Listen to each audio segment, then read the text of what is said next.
Hey everyone, it's Amit. So everyone knows by now that the housing situation in the United States is getting quite dire, and primarily from a buyer's perspective, because it would appear that the prices of houses are going up just about every single day. And now it would appear that the actions of certain government-sponsored entities, such as your Fannie Mae and your Freddie Macs, may be taking actions that could perhaps add more fuel to the fire and perhaps result in home prices going up at a more increasing rate.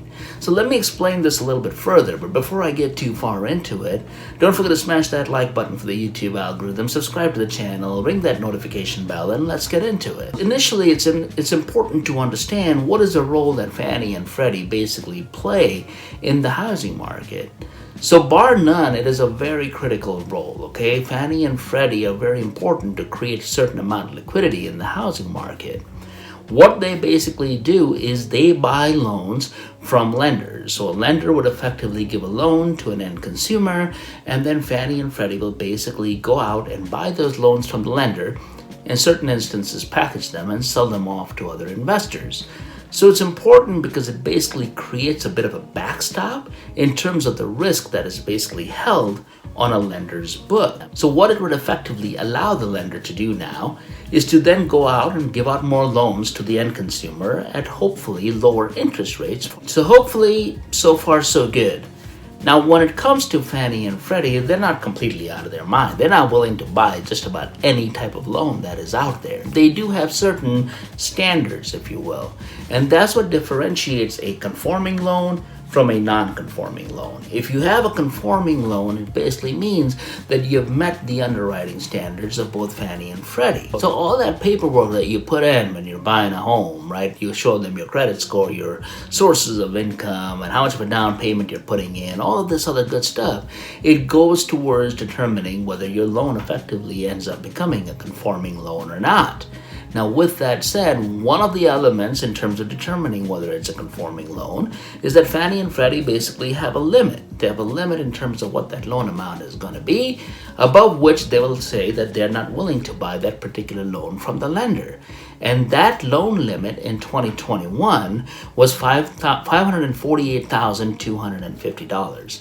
In certain states, such as California and New York, that number was quite a bit higher, largely due to the fact that the prices of homes in those two states on the coast is quite a bit higher than the average costs of homes in the rest of the United States. Now, the key thing to note here is even though there is this amount of $548,250 in 2021, that rate does adjust just about every single year, depending on how the housing market is basically performing in a year.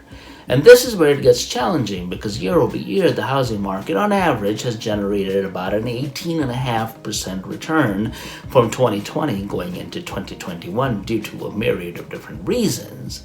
And due to that, there is a high likelihood that in 2022, this conforming loan could potentially breach $1 million. Now, why is this sort of relevant? Well, it's relevant because, as I mentioned earlier, the actions by Fannie and Freddie basically takes the loan off of the lender's books. So it does de-risk the lender. But the end consumer is still the one who's taking the loan.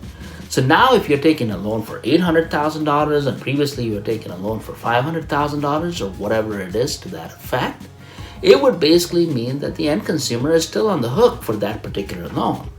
So if they have adverse financial circumstances or whatever may transpire and they're unable to pay off that loan, they're still on the hook for it. And if they don't pay it, it may still adversely affect their credit score. So the risk is not taken off the end consumer's books for all intents and purposes. Now, if the end consumer still has the risk, it does create a problem because all we're effectively doing is perhaps allowing the lenders to take on more risk in terms of the borrowers whom they're effectively willing to roll out a loan to, but it's not taking away any of the risk associated with the end consumer, thus potentially creating this environment where you may have a housing bubble. So this whole kind of like notion is asinine, and it's asinine due to the fact that it doesn't solve the problem. right? The problem statement at its core is housing prices are increasing at this ridiculous pace and people are unable to buy these homes.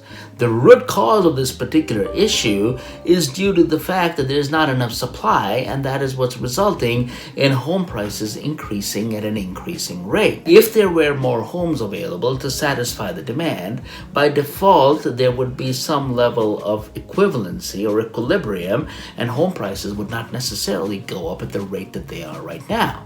If you want to solve the supply problem, you need to build more homes. Now, I know there's a variety of different reasons in terms of why there are limited number of new homes that are effectively out there in the market, but that is the problem that actually needs to get solved. The problem isn't around increasing the amount with what is potentially considered a conforming loan. Besides, one could potentially argue that do you really need a governmental backstop when we're talking about a home that is actually worth $1 million?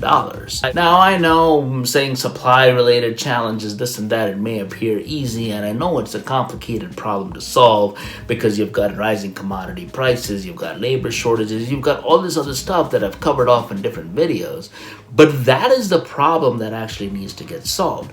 If some of these GSEs or other authorities for that matter were actually in the environment of creating more homes and adding fuel to that fire, then it could potentially resolve a lot of these issues which home buyers are perhaps going to be experiencing. So like typical, we're not actually solving the problem, we're kind of like tiptoeing around it and creating new issues which may potentially not be beneficial to the housing economy as a whole.